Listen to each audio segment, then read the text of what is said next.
So in this segment, we're going to be talking about this op-ed, which I disagree with for the most part, saying Northern Ireland is the loser in Boris Johnson's badly played Brexit game. So on the channel, on occasion, we do some op-ed reviews from people because I feel like it's less sanitized than the normal stuff media outlets put out. So this is an op-ed piece, and there are places where I disagree with it, so we'll talk about that. So going to the article, this year Johnson craved the titles of champion of COP26 and star of G7. He saw something called Global Britain and hoped it would crown his Brexit triumph, leading the world into a new age of peace and prosperity like a 21st century Churchill, which for the most part which is true. He does envision himself as the new Winston Churchill, or that's the guy he wants to emulate. He failed in COP26. He failed at the G7. He got bullied. So far, so good. Instead, Johnson finds himself in a morass of sleazy MPs, dodgy peers, and COVID contracts. More seriously, he's about to plunge once more into the messy issues of the Irish border. His Northern Ireland Brexit protocol was supposed to liberate him from such torments, yet it has bound him hand and foot. What's his name? Frost has been kind of causing all sorts of issues with the Northern Ireland Protocol this year. 2 years ago, Johnson lied to unionists, telling worried exporters in Northern Ireland that there would be no need to fill in extra paperwork when sending goods across the sea, which is true. We've shown you the video multiple times. He now wants to keep his face by ditching the protocol altogether and presenting the EU with amounts to a clear crisis, a permeable border drawn around the whole of Northern Ireland, which he knows is unacceptable to Brussels. So essentially, he wants to put a hard border within the island of Ireland, or he wants to take Ireland out of the EU's single market and customs union, which is not going to happen. We've discussed this ad nauseum on the channel a lot. So this is a bit I disagreed with here, where the writer says Johnson conducts his politics like a poker player who constantly raises the stakes while showing his opponent his cards. That's not necessarily true. Yes, he does raise the stakes a lot, but he always wants to leave the other kind of player in doubt. Is he going to trigger Article 16? Is he going to go off on a no deal? Which we know those are things that he really doesn't want to do, but I think if push came to shove, he would do it just for the time it would buy him before things really get bad. Just so he has another scapegoat, a foreign scapegoat, he would do it. When politicians take control of trade negotiations, it usually means trouble. It does, for the most part. After the UK left the EU, the job of reordering its markets, customs and tariffs should have been left to officials and mediators. Devising a practical deal would have been in everyone's interest. It was madness that no agreement was reached. The issue is that if we wanted to go down a practical route, the UK would have had to stay within the EU's customs market and single union. Customs union and single market. Sorry, I flipped it.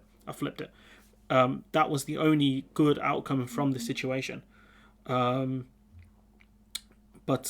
we didn't. So at that point there, not great. Such a deal might not have been greatly to Britain's advantage, but Brexit was never going to work. The UK opted to leave the top table and did so with no plan for replacing or safeguarding the trade it has lost in Europe, becoming an offshore supplicant for some 40% loss of its trade deal. Well, we're not really an offshore supplicant for the most part, but we have lost so much of our trade. For years, Johnson taunted Europe and gloated. For years, Johnson taunted Europe and gloated over Britain's impending superiority. He draped his negotiator David Frost in emerine, which means like mink coat or something like that, which he has done. He has sent Lord Frost into battle essentially. To fight a war he's never going to win. This guy, the op-ed writer, calling it a 100-year war, which it does feel like. Even so, a sober observer of the Northern Irish predicament may wonder why a solution cannot be found. Goods passing into and out of Northern Ireland could surely be monitored electronically for customs and standards purposes. Well, this point here is very stupid. Even the Swiss border, for what I understand, doesn't operate like that. The Swiss have not an equivalence deal, what's the other one? The Swiss have a deal an alignment deal, that's it, where they are aligned with the EU on all standards. So what does that tell you? If the Swiss cannot operate such a border, how the hell are they going to do that in Northern Ireland? That's another point there. Again, not an intelligent point. He very much sounds like he's in the Rees-Mogg camp of, oh yes, we can do technology solutions. Which country in this world, right, that isn't within a customs union and single market has a technology-based border? None of them. Norway has to do checks. They have very advanced scanners where they can X-ray things, but they don't do it just through technology. So again, this is very silly.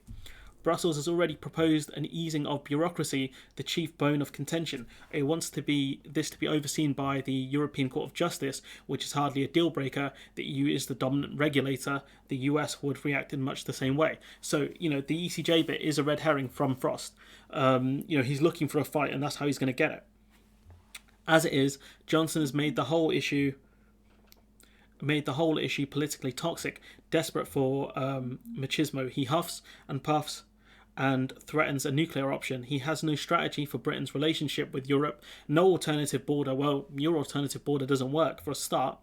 To meet what is clearly a real problem. Meanwhile, Brussels has an awesome arsenal for retaliatory trade and migration controls, which it is already mobilising, which we know to be true. They have a ton of options here, tariffs, raising, border checks, physical inspections, things like that. They have a couple of different options they could use here and really hurt the UK.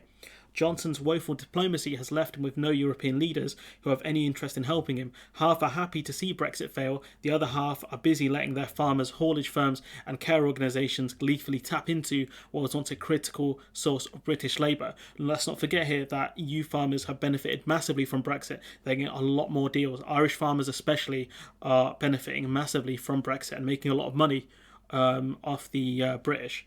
The idea that Brexit would enable Britons to take control of anything is absurd. Control has been lost, and Belfast buses are burning once more. And for that reason, yes, the violence and things like that, it does make Northern Ireland a loser in Boris Johnson's badly played Brexit game. But is it the loser? No, the loser is England, because we are at risk of losing the Union. Yes, peace in Northern Ireland is at risk.